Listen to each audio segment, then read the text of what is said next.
Hello Commanders and welcome in part 2 of the New Zealandian series. Today officially we are going to launch Operation Descubierta.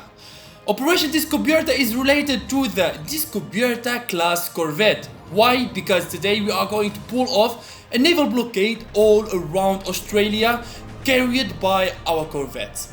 This is Australia fleeing the city of Perth after he saw our big recon division escorted with the stout artilleries, so he chose to flee with his infantries. I am also fleeing from the north after I saw his northern city of Derby defended by some corvettes there, so I did not want to be sunk down.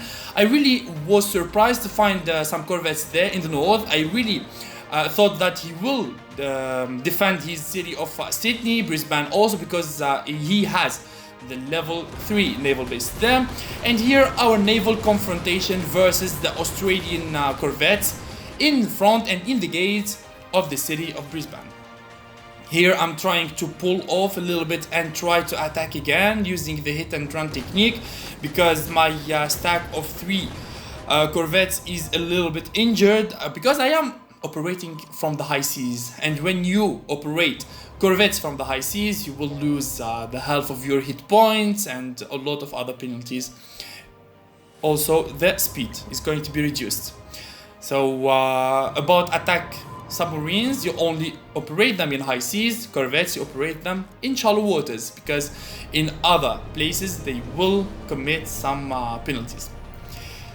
The landing in the city of Perth is underway. Here I am trying to attack his fleeing infantry with my stout artillery, but he managed to run away. I'm going to take down that city, of course, sending my other stack of corvettes to the city of Sydney. I want to bombard his capital. The priority here is to bombard his naval bases. And now I figured out that Australia, he has 2 level 3 naval bases, one in Brisbane and one in the other one to the north, which is Townsville. This is why I am sending my corvettes straight away there to destroy his naval bases. I do not want him to spam some frigates or destroyers from there. So this is why, as long as I have corvettes to defend my coasts and to use them as an offensive forces, I'd like to destroy his naval bases. So here Australia fled from this direction. Our corvettes, they are on the way. One is already destroying the city of Brisbane, the other one to the capital Sydney. Well, of course, it's not the capital in the real life, it's only in Conflict of Nations, because in real life, the capital of Australia is Canberra.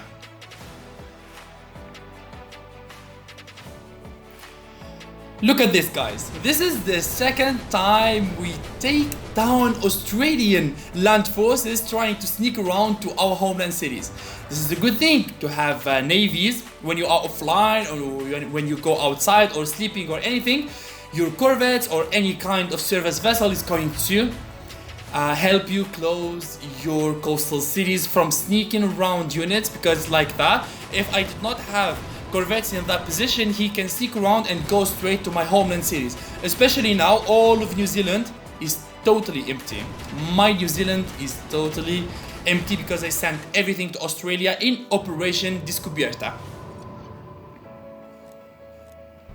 So far so good, everything is going according to the plan. We started bombarding his naval base, we stopped all of his sneaking land forces. Now he is sending everything to New Zealand and we are killing them in the waters. That means that his capital Sydney is empty, because that recon division has been sent from Sydney. So these are the default units there in that capital. So I will only send one National Guard or one motorized infantry to take down Sydney. I bombarded it a little bit to destroy that air base. Also the naval base in Brisbane has been hit a little bit, damaged a little bit. It's not totally destroyed.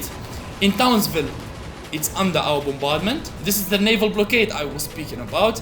After I take down these naval bases, later on I will go to Derby to the north to secure a landing to our land forces, because they are guarded by corvettes and I need to clear the coast of Derby in order to send my recon division to take that city. Townsville is empty, Brisbane is empty, totally destroyed, morale is only 1, population is only 1. And now we go to the city of Darwin. This is what means a naval blockade. Yes, it has pros and cons. The pros that you can close your enemy inside his own lands, you will secure yourself from sneaking around, you will secure yourself from all kinds of assaults. But the bad thing about ships bombarding coastal cities is civilian casualties, and also you will not benefit of any buildings in those cities, because let's say I did not use the corvettes to destroy those naval bases, I can enter them, let's say, with National Guards. I will have constructed naval bases there, you understand? So these infrastructures, they can be extremely useful for us to expand our nation. But now, after the naval blockade, we destroyed all of his buildings, and also we destroyed his population in those cities. That means less productivity, less resources production. Yeah, sometimes I love using navies, but some other times the civilian casualties is quite significant. Yeah, navies, they are like, let's say, multiple rocket launchers or missiles. They inflict a lot of civilian casualties. Now we are making the destroyers. We already did the level 1 destroyers. I'm not going to upgrade to level 2 because in this series with New Zealand, I am going to use the combination of frigates and attack submarines. Yeah, we will see if this strategy is going to be useful with New Zealand. In the last series with China, we used the same strategy, frigates and attack submarines, but we really did not use them a lot as we destroyed Algeria very soon. We did not meet any strong navy, so we didn't test this strategy good. But in this series with New Zealand, yes sir, we are going to test them very good, the combination of frigates and attack submarines, as we are going to witness the cons and pros of attack submarines. Do not say that attack submarines in the high seas, they are unbeatable. There is a huge factor that makes them a little bit, how can I say, beatable. Let's say beatable, yeah.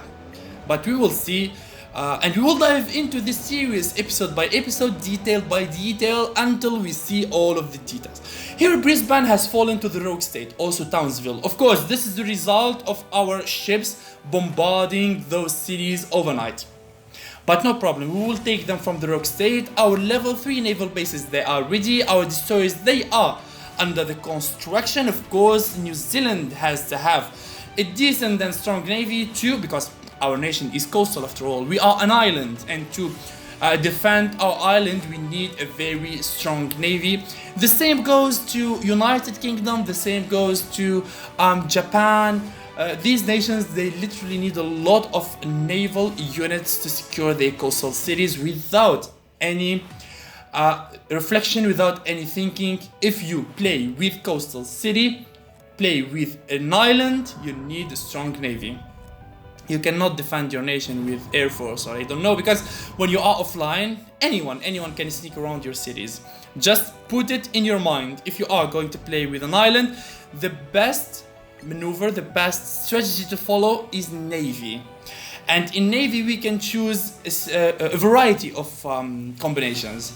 Let's say we have the attack submarines and the frigates. Also there is the strategy of cruisers, frigates and naval patrol aircrafts. Also there is a strategy of destroyers and frigates, but against cruisers it is not very good. There are a lot of varieties, and there are some people that like to make as much naval units as possible, like attack submarines, cruisers and also frigates, because this is strong against pretty much everything, you understand? So yeah, it's up to you to choose any kind of strategy you want. So here we are entering the lands of Australia. Australia is under the invasion now. The Operation Descubierta was 100% successful as we destroyed all of his coastal cities, and now our direction to Alice Springs. Thank you boys for watching episode 2. Let's meet in episode 3. Bye bye.